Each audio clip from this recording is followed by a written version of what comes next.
Hala, naunsa man ni, gikaka. Good morning mga ka-iBender. So for today's video, naadita karon sa among View Kid. As per Sherwinables, View Kid, ana daw, View Kid. So shout out dahil sa akong mudra na si Ranulya na naadiri karon, naka-red guys. So karon ni ami karon diri sa proseso sa among kakawan kay himuon na ni siya og tablia. Yes, you heard it guys, tablia na guys, himuon na siyang tsokolate. Kabalo mo guys kana buto ng kakao na guys, buto ng kakao na kailangan ibulad. After ano ibulad, pag ma-okay na, dira na himuon na siya, galingon na o himuon siya og tablia, tsokolate.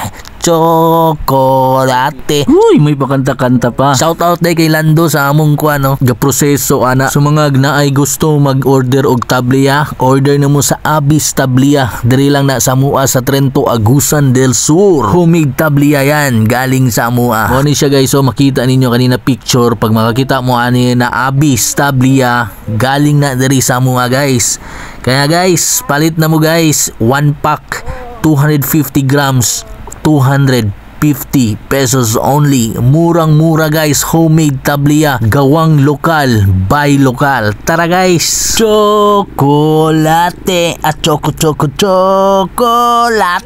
Huy, bye-bye.